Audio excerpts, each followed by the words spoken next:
Oman ಕರಾವಳಿಯಲ್ಲಿ ಅಮೆರಿಕದ ಅಟ್ಟಹಾಸ. ಒಂದು ವಾರದಲ್ಲಿ 3 ಅಟ್ಯಾಕ್, 3 ಭಾರತೀಯರು ಸಾವು. ಎಸ್ ವೀಕ್ಷಕರೇ, ಮತ್ತೆ ಇರಾನ್, ಅಮೆರಿಕ ಹಾಗೂ ಇಸ್ರೇಲ್ ನಡುವೆ ಯುದ್ಧ ಭೀಕರವಾಗ್ತಾ ಇದೆ. ಭಾರತದ ವಿರುದ್ಧವೇ ಈಗ ಅಮೆರಿಕ ತಿರುವು ಬಿದ್ದಂತೆ ಕಾಣ್ತಾ ಇದೆ. ಒಮನ್ ಕರಾವಳಿಯಲ್ಲಿ ಅಮೆರಿಕ ಅಟ್ಟಹಾಸ ಮೆರಿತಾ ಇದೆ. ಕಳೆದ ಒಂದು ವಾರದಲ್ಲಿ ಬರೋಬ್ಬರಿ 3 ಬಾರಿ ಭಾರತೀಯ ನಾವಿಕರಿದ್ದ ಹಡಗುಗಳ ಮೇಲೆ ಭೀಕರ ಮಿಸೈಲ್ ದಾಳಿ ನಡೆದಿದೆ. ಈ ದಾಳಿಯಲ್ಲಿ 3 ಭಾರತೀಯ ನಾವಿಕರು ಪ್ರಾಣ ಕಳೆದುಕೊಂಡಿದ್ದಾರೆ. ನಿನ್ನೆಯಷ್ಟೇ ಒಂದು ಹಡಗಿನ ಮೇಲೆ ಅಮೆರಿಕ ದಾಳಿ ಮಾಡಿ 3 ಭಾರತೀಯರ ಸಾವಿಗೆ ಕಾರಣವಾಗಿತ್ತು. ಇವತ್ತು ಮತ್ತೆ ಭಾರತೀಯರು ಇದ್ದ ಹಡಗಿನ ಮೇಲೆ ಅಟ್ಯಾಕ್ ಮಾಡಿದೆ. ಈಗ ಭಾರತ ಅಮೆರಿಕದ ವಿರುದ್ಧ ಕಿಡಿಕಾರಿದ್ದು ಅಮೆರಿಕನ್ ರಾಯಭಾರಿಯನ್ನು ಕರೆಯಿಸಿ ಎಚ್ಚರಿಕೆ ಸಹ ಕೊಟ್ಟಿದೆ. ಆದರೆ ಅಮೆರಿಕ ದಾಳಿ ಮಾತ್ರ ನಿಂತಿಲ್ಲ. ಹಾಗಾದ್ರೆ ಅಮೆರಿಕ ಭಾರತೀಯ ಹಡಗಿನ ಮೇಲೆ ದಾಳಿ ಮಾಡ್ತಿರೋದು ಯಾಕೆ? ಏನಿದು ಇರಾನ್ ಕನೆಕ್ಷನ್? ಭಾರತ ಕೊಟ್ಟ ಖಡಕ್ ಎಚ್ಚರಿಕೆ ಏನು? ಒಂದು ಕಂಪ್ಲೀಟ್ ರಿಪೋರ್ಟ್ ಇಲ್ಲಿದೆ, ಕೊನೆ ತನಕ ಮಿಸ್ ಮಾಡದೆ ಈ ವಿಡಿಯೋ ನೋಡಿ. ಭಾರತೀಯ ನಾವಿಕರು ಇರುವ ಹಡಗು ಟಾರ್ಗೆಟ್. ಅಮೆರಿಕ ಮಿಸೈಲ್ ದಾಳಿ ಮಾಡ್ತಿರೋದು ಯಾಕೆ? ವೀಕ್ಷಕರೇ, ಅಮೆರಿಕ ಈಗ ಭಾರತೀಯ ನಾವಿಕರು ಇರುವಂತಹ ಹಡಗುಗಳನ್ನೇ ಟಾರ್ಗೆಟ್ ಮಾಡಿ ಮಾಡಿ ಮಿಸೈಲ್ ದಾಳಿ ಮಾಡ್ತಾ ಇದೆ. ಒಮನ್ ಕರಾವಳಿಯಲ್ಲಿ ಈಗ ಭಯದ ವಾತಾವರಣ ಸೃಷ್ಟಿಯಾಗಿದೆ. ಒಂದೇ ವಾರದಲ್ಲಿ 3 ಬಾರಿ ಅಮೆರಿಕ ಭಾರತೀಯ ನಾವಿಕರು ಇರುವ ಹಡಗಿನ ಮೇಲೆ ದಾಳಿ ಮಾಡಿದೆ. ಈ ಕಾಳಗದಲ್ಲಿ 3 ಭಾರತೀಯರು ಪ್ರಾಣವನ್ನು ಬಿಟ್ಟಿದ್ದಾರೆ. ಉಳಿದ 21 ಭಾರತೀಯ ನಾವಿಕರನ್ನು ರಕ್ಷಿಸಲಾಗಿದೆ. ಬುಧವಾರ ಒಮನ್ ದೇಶದ ಶಿನಾಸ್ ಬಂದರಿನ ಹತ್ತಿರ ಸಂಚಾರ ಮಾಡ್ತಿದ್ದ NT ಜಲವೀರ್ ಎನ್ನುವ ಮರ್ಚೆಂಟ್ ಹಡಗಿನ ಮೇಲೆ ಭೀಕರ ದಾಳಿ ನಡೆದಿದೆ. ಈ ಹಡಗಿನಲ್ಲಿ ಬರೋಬ್ಬರಿ 20ಕ್ಕೂ ಹೆಚ್ಚು ಜನ ನಾವಿಕರಿದ್ದರು. ಅದರಲ್ಲಿ ಹೆಚ್ಚಿನವರು ನಮ್ಮ ಭಾರತೀಯರೇ ಅನ್ನೋ ಮಾಹಿತಿ ಸಿಗ್ತಾ ಇದೆ. ಒಮನ್ನಲ್ಲಿರುವ ಭಾರತೀಯ ರಾಯಭಾರ ಕಚೇರಿ, ನಾವು ಪರಿಸ್ಥಿತಿಯನ್ನು ಅತ್ಯಂತ ಸೂಕ್ಷ್ಮವಾಗಿ ಗಮನಿಸ್ತಾ ಇದ್ದೇವೆ. ಒಮನ್ ನೌಕಾಪಡೆಯ ಸಹಾಯದಿಂದ ನಾವಿಕರನ್ನು ರಕ್ಷಿಸುವ ಕೆಲಸ ನಡೀತಿದೆ ಅಂತ ತಿಳಿಸಿದೆ. ಇರಾನ್ನ ಮೆಹರ್ ಸುದ್ದಿ ಸಂಸ್ಥೆಯ ಪ್ರಕಾರ ಈಗಾಗಲೇ ಇವತ್ತು 5 ಜನ ನಾವಿಕರನ್ನು ರಕ್ಷಿಸಿ ದಡಕ್ಕೆ ತರಲಾಗಿದೆ. ನಿನ್ನೆ 25 ಭಾರತೀಯರನ್ನು ರಕ್ಷಿಸಲಾಗಿದೆ.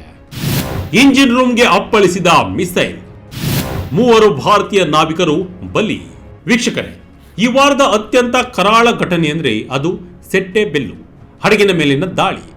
ಪಲಾವ್ ದೇಶದ ಧ್ವಜವನ್ನು ಹೊಂದಿದ್ದ ಈ ಬೃಹತ್ ತೈಲ ನೌಕೆಯಲ್ಲಿ ಒಟ್ಟು 28 ಜನ ಸಿಬ್ಬಂದಿಗಳಿದ್ರು. ಅದರಲ್ಲಿ ಬರೋಬ್ಬರಿ 24 ಜನ ಭಾರತೀಯರೇ ಆಗಿದ್ರು.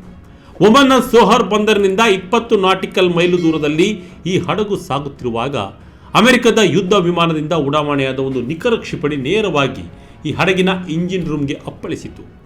ಆ ಸ್ಫೋಟದ ತೀವ್ರತೆ ಎಷ್ಟಿತ್ತೆಂದರೆ ವೀಕ್ಷಕರೇ, ಕ್ಷಣಾರ್ಧದಲ್ಲಿ ಇಡೀ ಹಡಗಿಗೆ ಬೆಂಕಿ ಹೊತ್ತಿಕೊಂಡಿತ್ತು. ಈ ಭೀಕರ ದುರಂತದಲ್ಲಿ 21 ಜನ ಭಾರತೀಯರನ್ನ ಹೇಗೋ ರಕ್ಷಣೆ ಮಾಡಲಾಯಿತು. ಆದರೆ ನಮ್ಮ 3 ಭಾರತೀಯ ನಾವಿಕರು ಇವತ್ತು ಮೃತಪಟ್ಟಿದ್ದಾರೆ ಎಂದು ಅಧಿಕೃತವಾಗಿ ಘೋಷಣೆಯಾಗಿದೆ. ಈ ಸುದ್ದಿಯನ್ನು ಕೇಳಿದ ಕೇಂದ್ರ ಮಂತ್ರಿ ಸರ್ಬಾನಂದ ಸೋನೋವಾಲ್ ರವರು, ಇದು ನಮ್ಮ ದೇಶದ ಸಮುದ್ರಯಾನ ಇತಿಹಾಸದಲ್ಲಿ ಒಂದು ತುಂಬಲಾರದ ನಷ್ಟ ಎಂದು ಹೇಳಿದ್ದಾರೆ. 24 ಗಂಟೆಯಲ್ಲಿ 2 ಹಡಗುಗಳ ಮೇಲೆ ಅಟ್ಯಾಕ್. MT ಮೆರಿಬೆಕ್ಸ್ ಕಥೆಯೇನು? ಅಮೆರಿಕದ ವಾದವೇನು? ವೀಕ್ಷಕರೇ, ಅಮೆರಿಕದ ಈ ಅಟ್ಟಹಾಸ ಇಲ್ಲಿಗೆ ನಿಲ್ಲಲ್ಲ. ಸೆಟ್ಟೆಬೆಲ್ಲೋ ಹಡಗಿನ ಮೇಲೆ ದಾಳಿ ಮಾಡುವ ಕೇವಲ 1 ದಿನ ಮುಂಚೆ ಅಮೆರಿಕದ ನೌಕಾಪಡೆ MT ಮೆರಿಬೆಕ್ಸ್ ಎನ್ನುವ ಮತ್ತೊಂದು ಟ್ಯಾಂಕರ್ ಮೇಲೆ ದಾಳಿ ಮಾಡಿತ್ತು. ಆ ಹಡಗಿನಲ್ಲೂ 24 ಜನ ಭಾರತೀಯರಿದ್ದರು.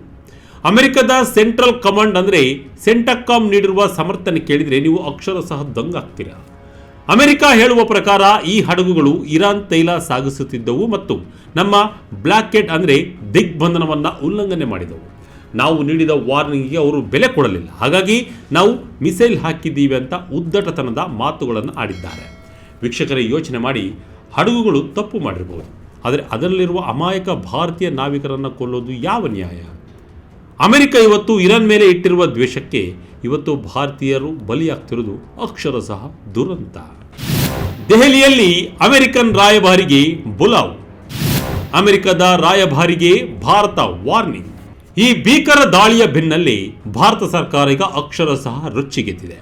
ವಿದೇಶಾಂಗ ಇಲಾಖೆಯ ಹೆಚ್ಚುವರಿ ಕಾರ್ಯದರ್ಶಿ ನಾಗರಾಜ್ ನಾಯ್ಡು ರವರು ದೆಹಲಿಯಲ್ಲಿರುವ ಅಮೆರಿಕದ ಹಂಗಾಮಿ ರಾಯಭಾರಿ ಜೇಸನ್ ವೀಕ್ಸ್ ಅವರನ್ನು ತಮ್ಮ ಕಚೇರಿಗೆ ಕರೆಸಿಕೊಂಡಿದ್ದಾರೆ.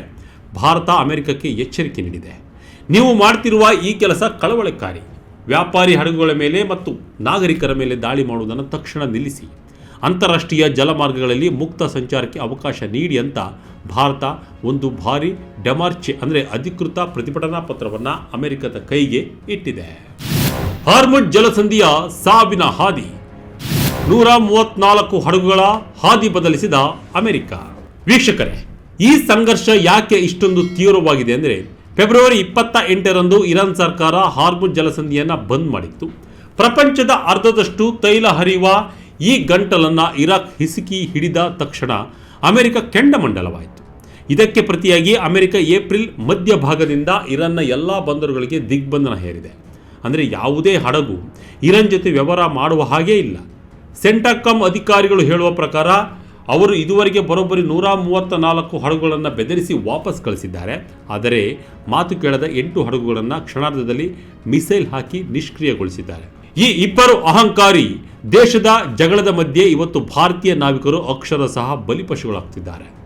UAE, ಕುವೈತ್ ಮತ್ತು ಒಮನ್ ಕರಾವಳಿಗಳು ಇವತ್ತು ಹಡಗುಗಳ ಪಾಲಿಗೆ ಮೃತ್ಯು ಕೂಪವಾಗಿ ಬದಲಾಗಿವೆ. ಅಲ್ಲದೆ ಇರಾನ್ ಎಲ್ಲ ದೇಶಗಳಿಗೂ ಹಾರ್ಮುಜ್ ಜಲಸಂಧಿಯಲ್ಲಿ ನಿರ್ಬಂಧ ಹಾಕಿದೆ. ಆದರೆ ಭಾರತಕ್ಕೆ ಮಾತ್ರ ವಿನಾಯಿತಿ ನೀಡಿದೆ.